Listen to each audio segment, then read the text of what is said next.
Hey everybody, hope you guys are doing alright. So this is part of what I've been working on the past couple days. Just trying to get out a very early rough draft of a menu. So yeah, based on the menu, what the menu has to offer is going to be what dictates what type of vegetables and foods that we have available. So the first thing I did was come up with a menu, and this is actually a recipe for hemp bread or dough, I believe, which is kind of the same thing. And I'm still learning a lot of this stuff, and my mind is not as sharp as it used to be, so I'm not as intelligent as I was. But the good thing is your brain changes, so the more you keep using it and writing and reading and talking and all these things, the better it becomes. Unless you have some type of terminal disease, which in that case, there's things you can do too. But I don't think I have that. I just think that I've done a lot of drugs and I've spent a lot of time watching movies, and these things rot your brain. So, but here's some cooking instructions for the pizza dough. And I have made pizza dough before a few times. It's pretty easy. So hemp-derived foods could include pizza, pastries, pastas, paninis, salads, tacos, nachos, quesadillas, and bread. I love Mexican food. I love Italian food. I love all these things. So why not offer them? It's pretty easy to make tasty nachos too, as well as pastas. Pasta's a little bit more difficult, but I can make a little bit, and I'd love to learn too. So. Then even with the pizzas, you got your classic cheese, you got the margarita, you got the pepperoni. Oh shit, what did I do? Hold on.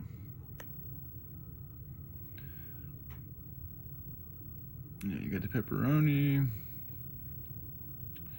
Veggie lovers, the combination, which is a meat and veggie pizza.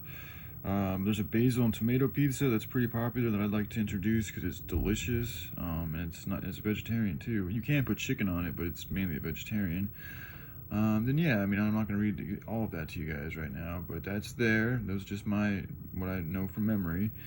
And then the pastries, there's a blueberry muffin, hemp blueberry muffin that I found a recipe for that looks really tasty and relatively easy to make and healthy for you. So muffins are often calorie-laden sugar bombs that are really just cakes in disguise. Not so with my healthy blueberry muffins, packed with whole grain rolled oats, antioxidants, loaded fresh blueberries, and protein packed hemp hearts. These are a tasty treat that you can feel good feeding to your family. And as an added bonus, I've crafted this new recipe to use applesauce and maple syrup as my sweeteners, keeping them completely refined sugar free, which is good. So yeah, and that's the link to the particular recipe that I have right here.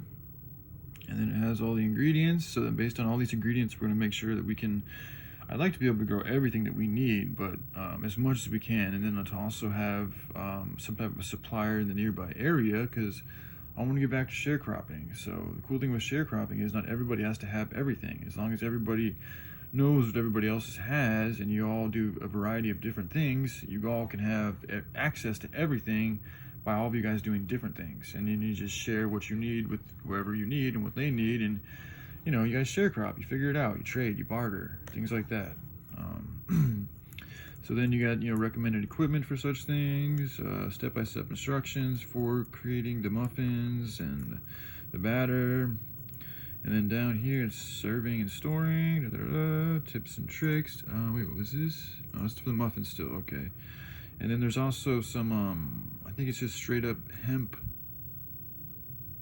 paleo bread right here, yeah.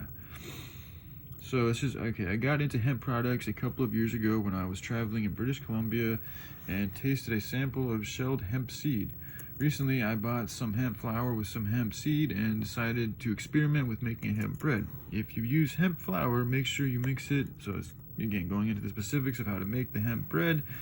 But yeah, it's essentially, I think it's got a little bit of honey in there and hemp, and I think you're even using hemp flour in this. Let's see here. So we got water, we got olive oil, we got honey, we got salt, flour, combined hemp and white flour if possible. That's what they say. 2 tablespoons of yeast, half a cup of hemp seeds, and a tablespoon of caraway seeds.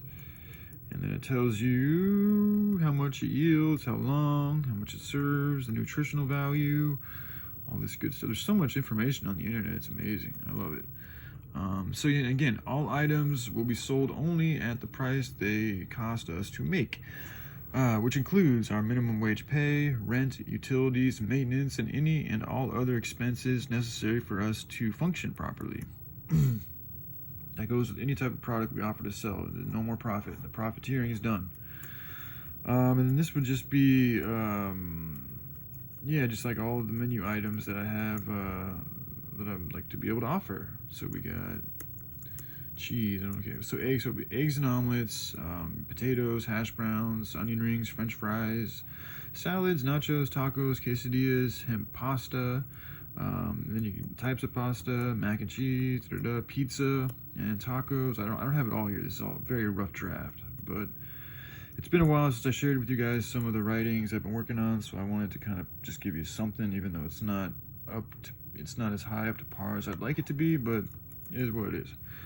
So along with the chicken coops, oh yeah, so we're gonna have to have chicken coops and you know, build the coops to house the chickens and all that. But one thing I want to say with animals, because of course we're gonna, you know, we don't have to, you can't make pizza without cheese, but I want to include cheese, which means we're gonna have to get into the dairy and the cow business, and I have reservations about this because I've seen videos and I've driven through dairy farms, and it's some of the worst emotional energy I've ever seen in my life or experienced in my life. It's horrible. Like the way that those cows are treated, the state that they're in, just the whole scene looks just like something out of hell, to be honest. So I want nothing to do with that. So if we are going to have cows and chicken coops and such animals, they're going to have to be treated as well as we possibly can. And if I detect, or if anybody detects any type of uncomfort in their being or any type of pain or anything like that, we're going to have to transfer them to an area where they don't have those feelings, because I'm not going to subjugate animals to living conditions that are not good and healthy and happy for them just because we want to profit or just because we want to make some pizza. It's just not worth it. So we're going to have to make sure we figure out a way to keep the animals happy, and as long as we can do that, then I'm okay with having some cows and some chickens. And I don't know if I want to make burgers, because it's just the amount of meat we eat is too much in my opinion. And it's just, you know, the cool thing with cows is you can milk a cow and you can continue milking the cow throughout its entire life. But when you have the beef, you're just getting them fattened up to a certain point and then you just kill them. So I don't like that. And if you ever look at burgers, it looks a lot like brains. It's just, it's another thing about meat too. You guys notice that, like, without the toppings, without the flavor, without any of these other things that you put on the meat, your meat really wouldn't taste good. So it's not even the meat that we actually like to taste. The meat's just like this thing that we use to put delicious stuff on top of. But it really isn't a delicious thing. It's just this meaty ass fucking substance that we've been used to eating since we were kids, so we continue doing it, you know. It's just interesting. If you try to eat meat without any flavor, any type of salt or seasoning or anything like that, it doesn't taste very good. So anyway, yeah, I want to share that with you guys, and I hope you guys have a good day. All right, thanks for watching, and all right, take care. Bye.